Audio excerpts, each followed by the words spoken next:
BJP के कार्यकर्ताओं, RSS के कार्यकर्ताओं, आप अपने प्रधानमंत्री की आंखों में देखो। कांग्रेस के नेताओं को मोदी से नफरत है।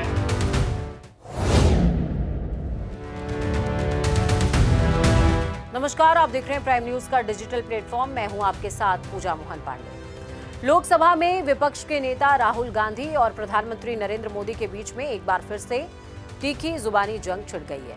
जी हां, आप कहेंगे मुद्दा क्या है? मुद्दा है भारत अमेरिका ट्रेड डील और शर्टलेस प्रदर्शन का, एप्स्टीन फाइल्स विवाद का, अडानी और कथित कॉर्पोरेट संबंध का भी, संसद में गतिरोध का भी। और ये तमाम विवाद अब बयानबाजी की शक्ल इख्तियार करते जा रहे हैं। लेकिन कहानी यहीं तक सीमित नहीं है। संसद से लेकर सड़क और सोशल मीडिया तक ये पूरा का पूरा जाल फैल चुका है। तो इस एक्सप्लेनर में मैं आपको बताऊंगी कि किस तरीके से ये पूरा घटनाक्रम आगे बढ़ता हुआ नजर आया। सबसे पहले उसके लिए आपको जानना होगा कि नेता प्रतिपक्ष यानी कि राहुल गांधी ने आखिरकार ऐसा क्या कहा कि भूचाल मचा पड़ा है। एक्स पर वीडियो पोस्ट करते हुए राहुल गांधी ने सोशल मीडिया प्लेटफॉर्म एक्स में, जिसको पूर्व में ट्विटर कहा जाता था, एक वीडियो पोस्ट किया है। इसमें उन्होंने कहा कि बीजेपी और आरएसएस के कार्यकर्ता प्रधानमंत्री की आंखों में देखें, उन्हें वहां डर दिखाई देगा। प्रधानमंत्री संसद में नहीं आ पाए, ये कहा उन्होंने। लोकतांत्रिक विरोध से डरने की जरूरत उनको पड़ रही है। अहिंसा और विरोध इस देश की बुनियाद रही है। उन्होंने कहा कि महात्मा गांधी और भगत सिंह ने हमें लोकतांत्रिक संघर्ष का रास्ता दिखाया है, जो हम कर रहे हैं। अमेरिका के साथ ट्रेड डील पर भी राहुल गांधी ने सवाल पूछे। राहुल गांधी ने आरोप लगाया कि भारत को इस डील में कुछ हासिल नहीं हुआ है। जो किसान हैं, देश के अन्नदाता हैं, उनको नुकसान पहुंचा है। टेक्सटाइल इंडस्ट्री प्रभावित होगी, डेटा सुरक्षा से समझौता हो जाएगा, देश के आर्थिक हितों को खतरा पहुंचेगा। सरकार की ओर से भी कहा जा रहा है कि यह डील भारत के लिए फायदेमंद है और निर्यात बढ़ाएगी। अब आते हैं रियल कहानी पर। शर्टलेस प्रदर्शन, जी हाँ, अर्धनग्न प्रदर्शन। जगह भारत मंडपम, जो कि नई दिल्ली में है। और समारोह एआई इंडिया इम्पैक्ट समिट के दौरान कांग्रेस के यूथ विंग के 10 से 12 कार्यकर्ताओं ने अचानक से अपनी शर्ट उतार दी और विरोध प्रदर्शन किया। पूरा माजरा समझिए कि आखिरकार हुआ क्या। कार्यकर्ताओं ने क्यूआर कोड पास दिखाया, प्रवेश लिया, एंट्री ली। मोदी ट्रंप वाली तस्वीर की जो टी शर्ट थी उन्होंने हाथ में ले रखी थी, इसको लेकर नारे लगाए। भारत अमेरिका ट्रेड डील के खिलाफ ये प्रदर्शन हो रहा था। पुलिस ने इन तमाम 10 से 12 लोगों को हिरासत में लिया। 4 लोगों को गिरफ्तार किया। 5 दिन पुलिस रिमांड में रखा गया, जिस पर कांग्रेस ने पक्ष भी जारी किया है। ये युवाओं की आवाज है। ट्रेड डील के खिलाफ लोकतांत्रिक विरोध प्रदर्शन है और सरकार असहमति को दबा रही है। लेकिन बीजेपी कह रही है कि ये गंदी और नंगी राजनीति है। अंतर्राष्ट्रीय मंच पर देश की छवि खराब की गई है। कांग्रेस वैचारिक रूप से दिवालिया हो चुकी है। अब प्रधानमंत्री ने भी एक जवाब दिया है। मेरठ की रैली में प्रधानमंत्री नरेंद्र मोदी बहुत लंबे समय के बाद बोले। उन्होंने कांग्रेस पर तीखा हमला बोला और कहा, तुम पहले से नंगे हो, फिर कपड़े क्यों उतार रहे हो। उन्होंने कहा, कांग्रेस ने ग्लोबल इवेंट को राजनीतिक मंच बना दिया। ये देश हित नहीं है, ये राजनीतिक फायदा है। एप्स्टीन फाइल्स पर भी विवाद हो रहा है। ये आपको समझना चाहिए कि आखिरकार ये विवाद क्या है। मेरठ से गाड़ी घुमानी होगी। जेफरी एप्स्टीन को जानना होगा कि आखिरकार ये है कौन। जेफरी एप्स्टीन एक अमेरिकी फाइनेंसर था, जिस पर नाबालिग लड़कियों के यौन शोषण और मानव तस्करी के आरोप लगे थे। 2019 में जेल में उसकी मौत हो गई। एप्स्टीन के संपर्क में दुनिया भर के कई बड़े लोग बताए जा रहे हैं और इसी संबंध में एप्स्टीन फाइल शब्द चर्चा में आ गया। आप कहेंगे, ठीक है, भारत में विवाद कैसे शुरू हो गया? बजट सत्र था 2026 के दौरान राहुल गांधी ने लोकसभा में दावा पेश किया। केंद्रीय मंत्री हरदीप सिंह पुरी का नाम एप्स्टीन फाइल में आया है, ये उन्होंने कहा। उद्योगपति अनिल अंबानी का भी जिक्र हुआ है और अगर नाम है तो कार्रवाई क्यों नहीं हो रही है। उसके बाद संसद में हंगामा हुआ, हंगामा बढ़ता गया। हरदीप सिंह पुरी का जवाब आया। पुरी ने प्रेस कॉन्फ्रेंस करी। उन्होंने कहा 3 से 4 मुलाकातें जेफरी एप्स्टीन से हुई थी। वो इंटरनेशनल पीस इंस्टीट्यूट के डेलीगेशन का हिस्सा थे। ईमेल बातचीत हुई, आधिकारिक और प्रमोशनल था ये।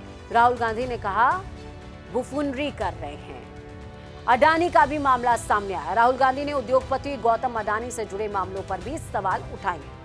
क्या सवाल उठाए? उनका आरोप है कि ये सिर्फ एक कारोबारी का मामला नहीं है, सरकार की वित्तीय संरचना से जुड़ा हुआ मामला है। बड़े उद्योगपतियों को लाभ पहुंचाने का यानी कि फायदा पहुंचाने का मामला है। और सरकार ने जवाब दिया कि विपक्ष का बेबुनियादी आरोप है। ये रटा रटाया जवाब था जो हमेशा रहता है। विकास के खिलाफ राजनीति हो रही है, ये भी उसमें एड ऑन था। संसद में क्या हुआ ये आपको समझना चाहिए। बजट सत्र के दौरान विपक्ष ने पुरी के इस्तीफे की मांग की। जी हां, हरदीप सिंह पुरी के इस्तीफे की मांग की। कांग्रेस, टीएमसी, डीएमके सभी ने नारेबाजी करी। कई बार कार्यवाही को स्थगित कर दिया गया। लोकसभा और राज्यसभा दोनों जगह ये हुआ, दोनों जगह कार्यवाही प्रभावित हुई। यह सत्र काफी हंगामेदार रहा।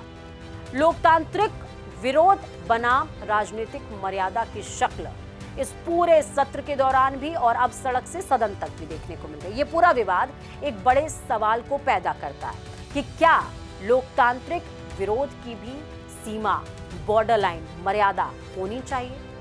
राहुल गांधी कहते हैं विरोध लोकतंत्र की आत्मा है, डरना नहीं चाहिए। और बीजेपी कहती है, जो कि सत्ता में है, विरोध शालीन होना चाहिए। अंतर्राष्ट्रीय मंच पर ऐसा व्यवहार बर्दाश्त नहीं है, गलत है। भारत अमेरिका ट्रेड डील का असली मुद्दा क्या है, अब वो समझ लीजिए। संभावित फायदे, निर्यात बढ़ सकता है, टेक्नोलॉजी सहयोग बढ़ेगा, निवेश आ सकता है। और संभावित नुकसान कहते हैं, जो कि विपक्ष भी लगातार आरोप लगा रहा है। विपक्ष के मुताबिक ही आपको बताती हूँ, वो कह रहा है कृषि क्षेत्र प्रभावित होगा, छोटे उद्योग को नुकसान होगा, डेटा लोकलाइजेशन पर असर पड़ेगा, विदेशी कंपनियों को ज्यादा फायदा पहुंचेगा। और ये डील अभी भी राजनीतिक बहस का बड़ा मुद्दा है। अब सवाल अगला, राजनीतिक प्रभाव क्या होगा, चुनावी असर होगा। विपक्ष इसे सरकार के खिलाफ मुद्दा बना रहा है, बनाएगा। बीजेपी इसे राष्ट्रहित और विकास का मुद्दा बता रही है, बताएगी। युवाओं की भी भूमिका निकलकर सामने आ रही है। यूथ विंग ने शर्टलेस प्रदर्शन किया और ये दिखाता है कि युवा राजनीति में सक्रिय हैं। लेकिन सवाल है, क्या ये तरीका विवादित था? तो जवाब है शायद हाँ। अंतर्राष्ट्रीय छवि पर भी प्रभाव पड़ा है। विपक्ष कहता है लोकतंत्र मजबूत है, हम किसी भी मंच पर प्रदर्शन कर सकते हैं। बीजेपी कहती है छवि खराब की जा रही है। आम जनता के लिए इसका मतलब क्या है वो समझिए। आपके लिए क्या मतलब है? आम नागरिक के लिए ये मुद्दा 3 चीजों से जुड़ा हुआ है। सबसे पहला, क्या ट्रेड डील से रोजगार बढ़ेंगे या घटेंगे? क्या बड़े उद्योगपतियों को फायदा हो रहा है? और क्या लोकतांत्रिक विरोध सुरक्षित है? अब लवलुबाब समझिए। ये विवाद सिर्फ बयानबाजी नहीं है, बल्कि ये लोकतंत्र की मर्यादा, संसद की कार्यप्रणाली, अंतर्राष्ट्रीय समझौते, कॉरपोरेट संबंध, राजनीतिक नैतिकता, इन सभी सवालों को छूता है।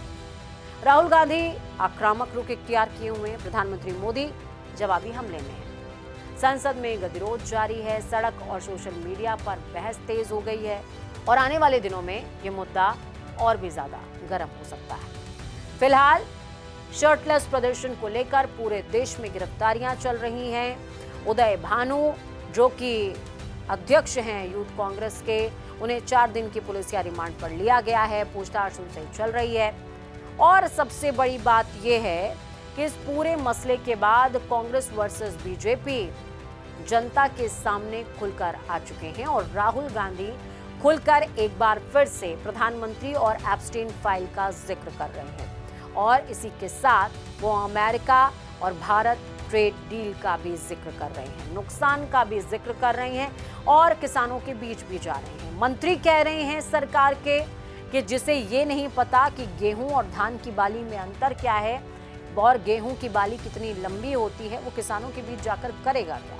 जिसे ये नहीं पता कि खेत में यूरिया और खाद का इस्तेमाल किया कैसे जाता है, वो किसानों के बीच जाकर क्या कर लेगा? तो कई तरह के आरोपों से राहुल गांधी भी घिरे हुए हैं, प्रधानमंत्री नरेंद्र मोदी भी घिरे हुए हैं, बीजेपी भी घिरी है और विपक्ष भी घिरी है। क्योंकि इस शर्टलेस प्रदर्शन के बाद कांग्रेस से कई उनके साथी दलों ने हाथ छुड़ा लिया है, क्योंकि मसला देश की अस्मिता का था और अब इस पूरे मसले पर देखना ये होगा कि आगे के दिनों में किस तरीके की कार्रवाइयां देखने को मिलती हैं या बयानबाजी भी देखने को मिलती है। फिलहाल आज के इस एक्सप्लेनर में इतना ही। मुझे दीजिए इजाजत। मैं पूजा मोहन पांडे, साइनिंग ऑफ।